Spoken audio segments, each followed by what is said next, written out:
मकसद ये है, आज का जो पहला मेरा दर्स है उसमें बुनियादी बात वही है कि हमारे दलाइल कितने हैं? 4। हम इन 4 दलाइल को मानते हैं और हम जो बात भी कहेंगे, कोई तारीफ करेंगे, तो वो भी चारों दलीलों में से किसी दलील में होगी, या इजमा में होगी या क्यास में होगी।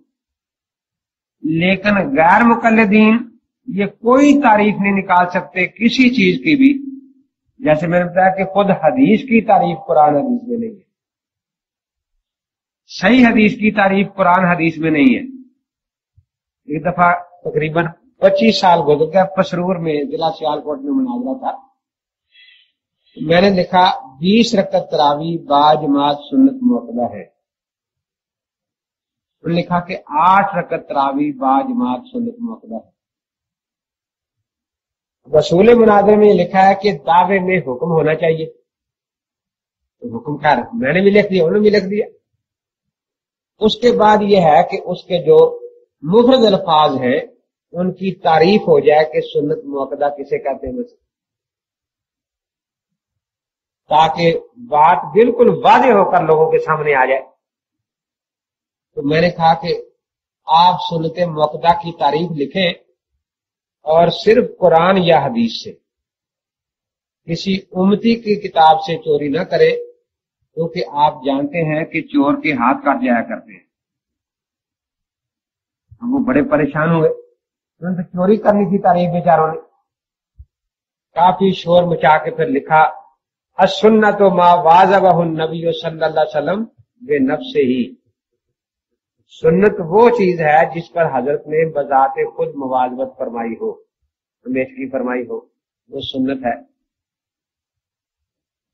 तो मैंने कहा ये तारीफ ना जामे है ना माने है। फतुल कदीर से चोरी की है और फतुल कदीर वाले ने खुद इसको गलत समझकर अपनी दूसरी किताब तहल उसूल में रद्द कर दिया है कि ये तारीफ गलत है। सही तारीफ हुई है जो हदीस में और हमारे उसूल फिक़ह में आती है, अस्सुन्नतु हुवा तरीक़तुल मसलूक़तुल मर्ज़ियतु फ़ी बाबिद्दीन सवान कानत अन नबी सल्लल्लाहु अलैहि वसल्लम असहाबिल किराम अलैकुम बिसुन्नती व सुन्नतिल खुलफ़ाइर राशिदीन अल महदीयीन। कि नबी पाक की मुवाज़बत साबित हो जाए तो भी सुन्नत है, सहाबा की मुवाज़बत साबित हो जाए तो भी सुन्नत है। तो मैंने कहा आपकी तारीफ जो है ये ना जामे है ना माने है। तो खुद तारीफ जो है उसके 2 हिस्से होते हैं ना, कौन कौन से भला जी? बात सुनाई नहीं देती आपको। जिन्स और फसल से मिलकर तारीफ बनती है हमेशा। जिन्स से जामियत आती है और फसल से मानियत आती है। तो इसलिए आप खुद भी तारीफें पहले आपने याद की होंगी, लेकिन ये दोनों हिस्से जेल में रख कर याद रखें, उनसे भी कराएं। तो तारीफ के हिस्से जो है वो जहन में रखें कि इसमें जिन्स का हिस्सा कौन सा है और फसल का हिस्सा कौन सा है। कलमा है मसल, इसम, फेल, हरफ। अब ये कि हर बा माना है ये दर्जा जिन्स का है, उसके साथ जमाना पाया जाए ये फसल है ना फेल के लिए। तो इस तरीके से जब आप दलीलों का तजिया, तारीफों का तजिया करेंगे, इसमें कितना हिस्सा जो है वो जिन्स का है और कितना हिस्सा फसल का है, तो एक को तो आपको याद जल्दी हो जाएगी। लजूम में दोनों बराबर हैं जिन्स के दर्जे में, फर्ज भी और नफल भी ना, वाजिब भी। तो फसल क्या है कि यहां कतियत है लजूम में, यहां जन्नियत है लजूम में।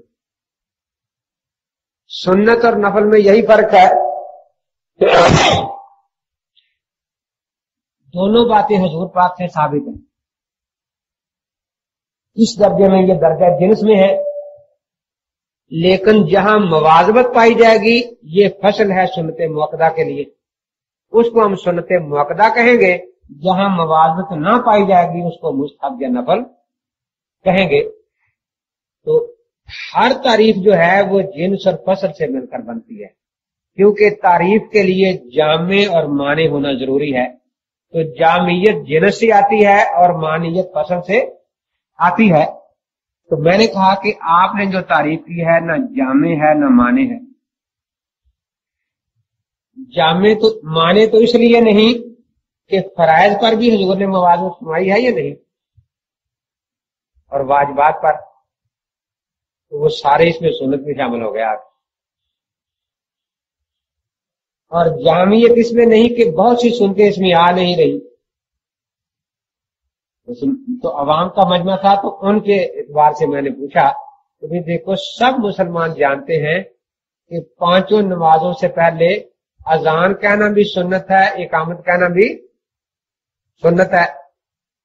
اس میں تعریف میں ہے کہ سنت وہ کام ہے جو حضرت نے خود ہمیشہ کیا ہو, اور حضرت نے خود ایک دفعہ بھی اذان نہیں کی,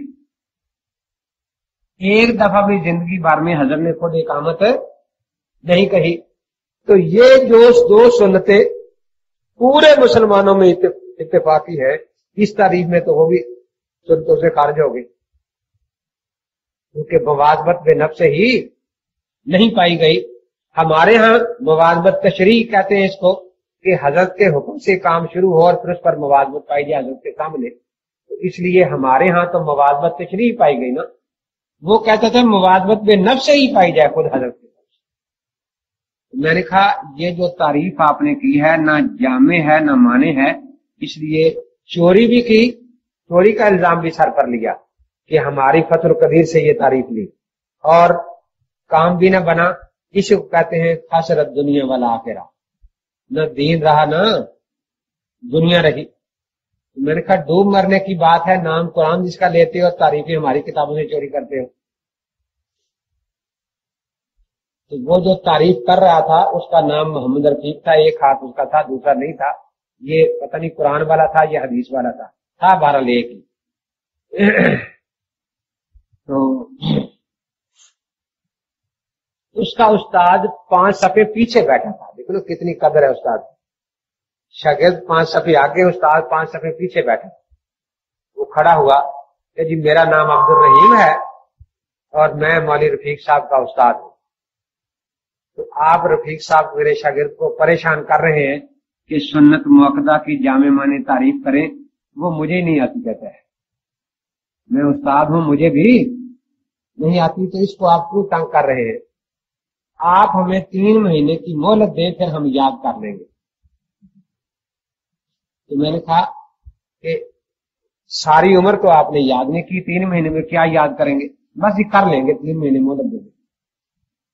میں نے کہا پھر 3 مہینے میں آپ چلو سنت موقدہ کی تعریف چوری کر کے یاد کر لیں کہیں سے, تو پھر مناظرہ ہوگا, پھر میں نے حدیث صحیح کی تعریف پوچھنی, حدیث ضعیف کی, پھر آپ کہیں گے 3 مہینے اور دے دو.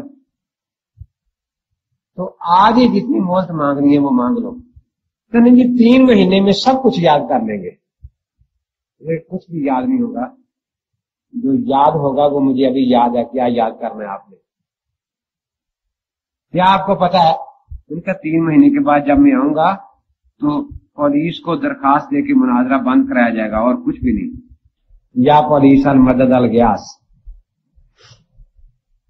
چنانچہ یہی کیا انہوں نے. 3 ماہ کے بعد تاریخ مقرر ہو گئی. میں گھر سے نکلا تو میں دیہات میں رہتا ہوں, شہر اکالے کی طرف آ رہا تھا, تو راستے میں ڈاکیا ملا, اس نے مجھے خط دیا. حضرت مولانا بشیر احمد صاحب قصوری رحمۃ اللہ علیہ, حضرت لاہوری کے خلفاء میں سے. وہ خط ملا کہ مناظرہ بند ہو گیا ہے, آپ نہ آئیں. میں نے خط جیب میں ڈال لیا. مولانا کو دھوکہ دے دیا انہوں نے. میں چلا گیا, میں نے کہا چلو کرائے ہے نا آنے جانے کا. میں جب وہاں پہنچا تو حضرت اتنے پریشان تھے, 50-60 غیر مقلد. ہمارے سارے مولوی صاحب آئے بیٹھے, آؤ مناظرہ کرو, آؤ مناظرہ کرو. مولانا نے سب کو روک دیا تھا کہ کوئی نہ آئے. اب میں جب وہاں پہنچا, مولانا مجھے دیکھنا کہ خط نہیں ملا. میں نے کہا جی جیب میں ہے. پھر تو کیوں آ گیا؟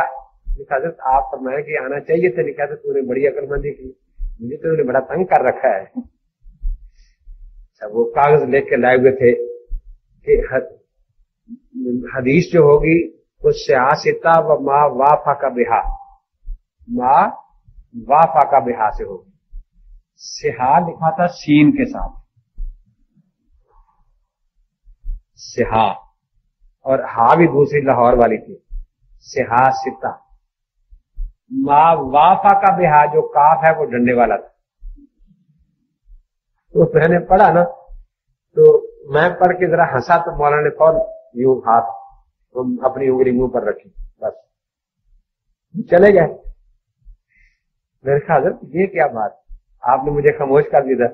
मैं कि इन बेईमानों को सारी उम्र गलत पढ़ने दिया करो, इन्हें कौन सा एहसान मानना है कि हमारी किसी ने तस्हीह कर दी है।